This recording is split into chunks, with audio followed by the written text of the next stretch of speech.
위를 보고 저 작은 노란 점을 찾아보세요. 바로 타이탄이에요. 토성의 가장 큰 위성이면서 우리 전체 태양계에서 두 번째로 큰 위성이죠. 그리고 태양계에서 액체물이 있는 유일한 장소일 수도 있어요. 지구를 제외하고 말이죠. 게다가 지구처럼 태양 복사와 우주선을 막는 방패 역할을 하는 대기를 갖고 있죠. 삶이 집이라면 타이탄에는 집을 짓는 데 필요한 벽돌이 많이 있을 거예요. 안전벨트 매세요. 타이탄으로 향합니다. 타이탄으로 가는 데는 오래 걸리지만 알다시피 유튜브의 마법으로 도착했어요. 우리의 달보단 약간 크고 훨씬 무겁죠. 심지어 수성보다 커요. 그 뜻은 중력이 약하다는 걸 의미하는데 여러분은 지구에 있을 때보다 7배 더 가벼워진 걸 느낄 수 있을 거예요. 동네 헬스장에서 70kg을 들었다면 타이탄에서는 450kg 이상을 들 수 있어요. 좋아 보이네요. 표면은 대체로 얼음으로 이루어져 있고 작은 산과 분화구 그리고 몇 개의 얼음 화산이 있어요. 기본적으로 일반 화산과 같지만 용암 대신 이 괴물은 물, 얼음, 암모니아 그리고 메탄을 내뿜어요. 호수와 구름이 있어요. 마치 지구에 있는 협곡같이 생겼죠. 하지만 여기엔 약간의 차이가 있는데 모든 게 짙은 안개로 덮여 있고 종종 얼어붙은 메탄이 쏟아져요. 지구에선 우린 메탄을 연료로 쓰는데 왜냐하면 연소하기 때문이죠. 하지만 타이탄에는 산소가 없어요. 이 암석 덩어리에선 불을 붙일 수 없어요. 산소가 없다는 건 우리가 산소 마스크를 써야 한다는 걸 의미하죠. 하지만 달에서처럼 우주복을 다 입을 필요는 없어요. 타이탄의 대기는 더 강하거든요. 그래도 스웨터는 챙겼죠? 곧 꽤 추워질 거예요. 영하 185도로요. 지구상 가장 추웠던 적은 영하 90도까지 내려갔는데 바로 남극에서였죠. 타이탄은 태양에서 너무 멀리 떨어져 있어서 엄청 추워요. 거의 14억 킬로미터 떨어져 있죠. 어쨌든 이 짙은 안개와 대기가 태양 광선이 표면을 따뜻하게 만드는 걸 막고 있어요. 좀 극단적으로 들리겠지만 생명도 마찬가지예요. 거의 모든 곳에서 살아남을 수 있거든요. 라틴어로 긴데 데이노머라 하는 박테리아를 예로 들게요. 이것은 방사선과 극도로 낮은 온도에서도 살아남을 수 있어요. 심지어 국제우주정거장 밖의 우주 공간에서 1년 내내 생존했었죠. 이것과 비교하면 타이탄은 식은 죽 먹기일 거예요. 특히 우리가 조금 더 깊이 뚫는다면 말이죠. 많은 과학자들은 타이탄의 표면 아래에 바다가 있다고 믿고 있어요. 토성의 중력이 타이탄의 핵에 약간의 열을 가해주고 게다가 그 바다에는 암모니아가 있죠. 이건 타이탄 버전의 부동액과 비슷해요. 물이 액체 상태로 유지되는 한 생명체가 생존할 가능성은 상당히 높아요. 그렇다면 저 아래엔 뭐가 있을까요? 과학자들은 타이탄에 이미 생명체가 있을지도 모른다는 실질적인 증거를 발견했어요. 자, 이 현미경을 보세요. 이것은 C3H2예요. 이것은 칠레 사막에 있는 이상한 더듬이 달린 무리에 의해 발견되었어요. 66개의 안테나 모두가 하늘의 같은 곳을 가리키는 데 쓰였어요.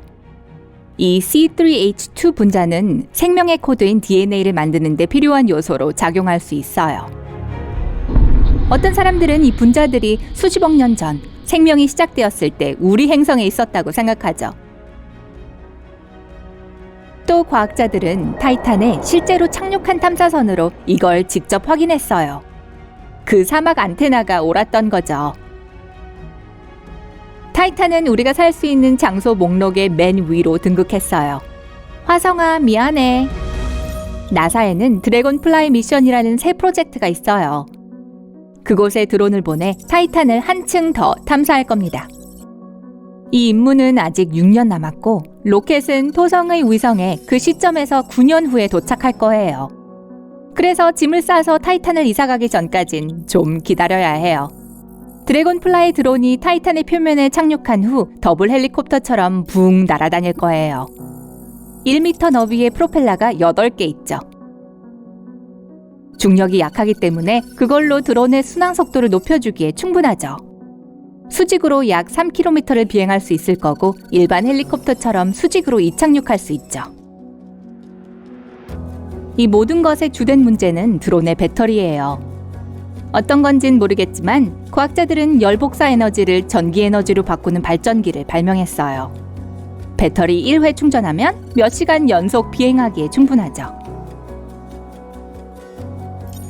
드래곤플라이는 많은 연구 장비를 갖고 다닐 거예요. 그러니 일요일 공원에서 사람들이 날리는 드론과는 다르죠. 무게는 타조 3마리 정도가 될 거예요.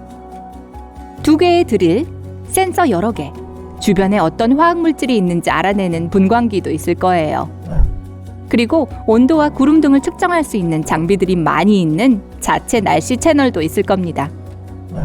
그리고 현대의 다른 기기들처럼 카메라도 달렸어요. 타이탄의 아름다운 풍경을 담은 사진을 볼 준비를 하세요. 타이탄에서의 밤은 지구에 약 8일간 지속되는데 그때 드론은 표면에서 휴식을 취하고 재충전하고 샘플을 분석하게 될 겁니다. 긴 시간이지만 사실 좋은 일이에요. 타이탄과 지구의 거리는 약간의 문제를 야기하는데 소통의 지연이에요. 우주 비행관제센터에서 드래곤플라이로 신호를 보낼 때 태양계를 반쯤 건너야 하는데 1시간 이상이 소요돼요. 반면 화성까지의 신호 지연은 10분 정도밖에 안 되며 달까지의 신호 지연은 약 1초 정도밖에 안 돼요. 과학자들은 우리가 타이탄에서 살 수 있는지에 대한 더 많은 정보를 드래곤플라이가 제공할 것으로 기대하고 있어요. 어떤 전문가들은 거기서 원시 수프를 찾길 바라고 있죠. 이것은 생명을 만드는 데 필요한 혼합 용액이에요. 약 40억 년 전 지구에 그와 같은 수프가 있었고 존재했던 모든 살아있는 유기체들은 이 유기 용액에서부터 진화했어요. 만약 드래곤플라이가 대박을 치고 타이탄이 거주 가능한 곳으로 밝혀지면 임무 하나가 더 생기는데 바로 우리가 그 안에 정착할 수 있는 좋은 곳을 찾는 거예요. 하지만 다른 행성에 자급자족 가능한 식민지를 만든다는 것은 인간이 할 수 있는 가장 어려운 일일 거예요. 첫 번째 장애물은 에너지 생산인데 아마 원자력 발전소의 일종이겠죠. 그런 다음은 인간과 기계를 위한 쉼터죠. 그 새 타이탄 건물들은 혹독한 추위와 악천후로부터 우리를 보호해야 할 겁니다. 그런 다음은 식수와 산소예요. 둘 다를 수집하거나 엔지니어링하는 방법을 발명해야 하겠죠. 그러고 나서 식량 재배를 위한 온실을 짓겠죠. 또 운송을 위해 연료 채굴도 해야 해요. 다행히도 타이탄은 연료에 아주 좋은 메탄으로 가득하죠. 한 가지 큰 문제라면 중력이에요. 타이탄의 중력이 너무 약해서 거기 사는 누구나 근육량을 많이 잃을 수도 있는데 그럼 일하는 것도 어려워지고 심지어 그냥 사는 것조차 힘들어지죠. 그리고 랜덤으로 뱉어내는 성가신 얼음 화산도 있죠. 아니면 좀 더 과감하고 대담한 아이디어가 필요할지도 모르겠네요.